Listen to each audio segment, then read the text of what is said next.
Imagine waking up tomorrow and discovering that one tiny mistake you made today cost you your entire savings. No warning, no alarm bells, just poof, gone. Scary, right? But here's the surprising part. Most losses don't happen because people are reckless. They happen because people think they're being safe. Yup, it's not the big gambling moves that wipe people out.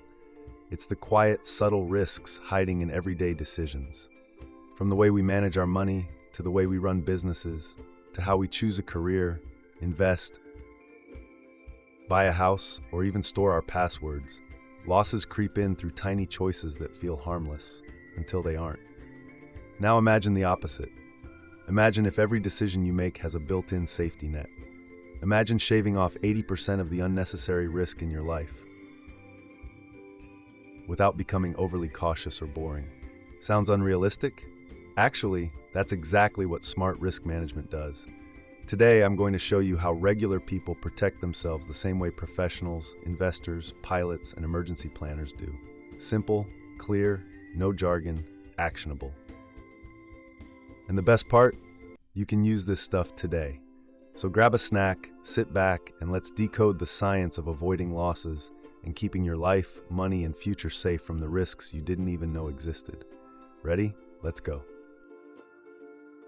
Why we take risks without realizing it. We humans are incredibly weird when it comes to risk. You'd think we'd be cautious by default. But actually, our brains evolved in a way that often makes us terrible at judging danger. Let me show you. 1. We fear the wrong things. A fun fact, you're more likely to be crushed by a vending machine than attacked by a shark. But which one scares people more? Exactly. We worry about dramatic dangers, not realistic ones. In money, this shows up like this. People fear the stock market crashing, but not inflation quietly eroding their savings. They fear investing $1,000, but not wasting $5 a day for years. The real risks are often boring, quiet, invisible. 2. We love shortcuts that aren't actually shortcuts. Ever bought something because it was on sale, even though you didn't need it? That's your brain seeking instant reward. People often take the safe feeling option that leads to long-term loss. Keeping all money in a bank feels safe but loses to inflation. Staying in a job you hate feels secure but kills growth. Not learning new skills feels comfortable but increases future risk. 3. We underestimate rare disasters. Here's a wild fact. Most people don't back up their files until they lose everything once. We treat rare events like they'll never happen until they do. Risk experts call these black swan events. Most people call them why me events.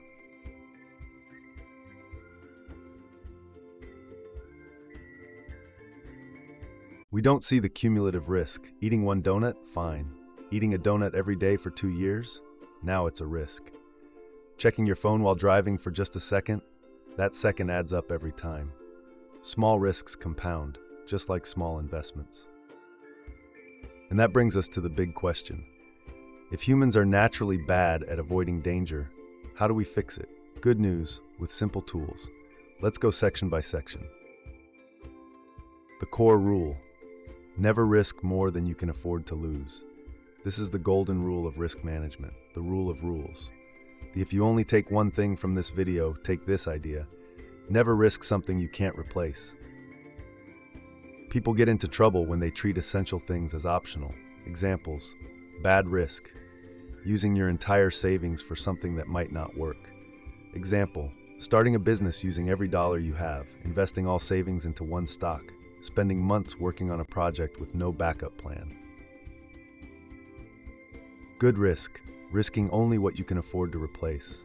Examples: using 10% of your savings, not 100%.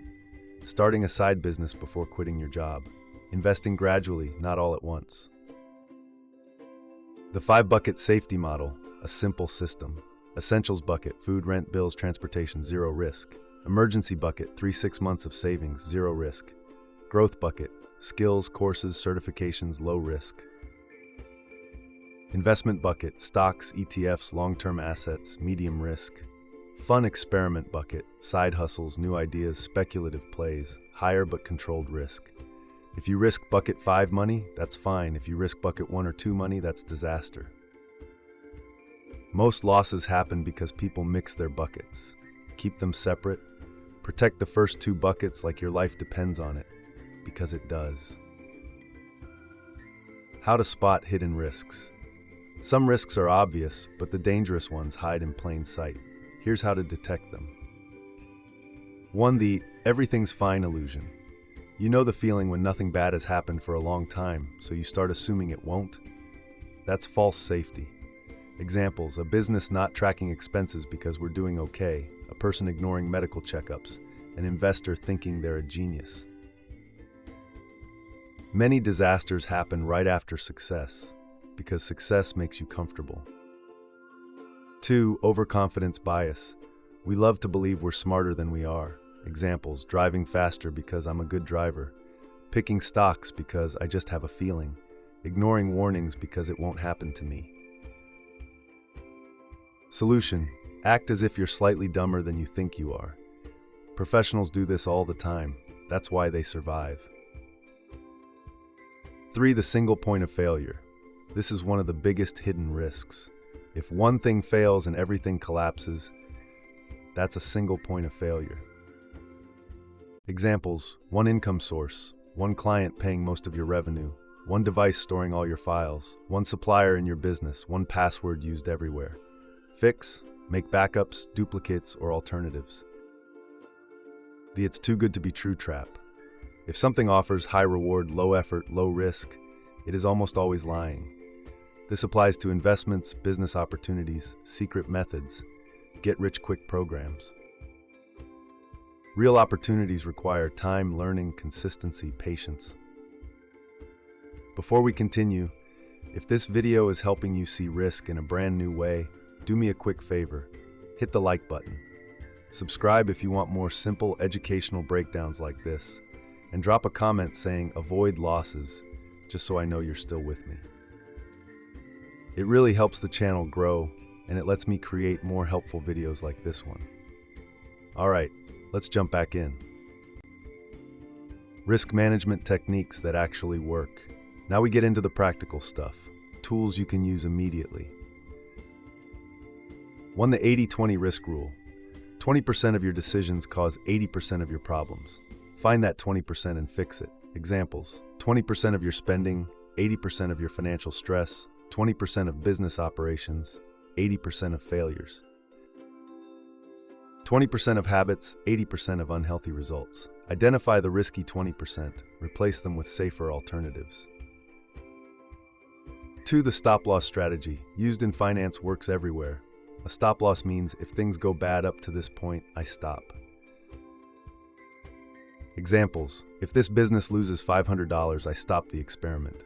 If this job stresses me constantly for 90 days, I look for a new one. If this relationship becomes consistently toxic, I step away. Stop-loss prevents disasters. 3. The margin of safety. This is how engineers build bridges. If a bridge needs to support 10 tons, they design it to support 40. You can do this too. If you need $1,000 to start something, save $1,500. If you need 7 days, plan for 10. If your job is stable, still build a side skill. More margin, less stress. Why diversification saves lives. Diversification means don't put all your eggs in one basket. People hear this in investing, but it applies to everything. 1. Diversify income, not to get rich, but to avoid disaster. If you lose your job, but you have a small side income, freelance skills, investments producing tiny returns, you're not panicking. 2. Diversify skills. The more skills you have, the harder it is for life to put you at risk. Skills that reduce risk: communication, basic financial knowledge, digital literacy, problem solving, negotiation, time management. The more tools you have, the more choices you get. Diversify relationships. We often rely on one person for support. That's risky. Build multiple connections: mentors, peers, community, co-workers, supportive friends.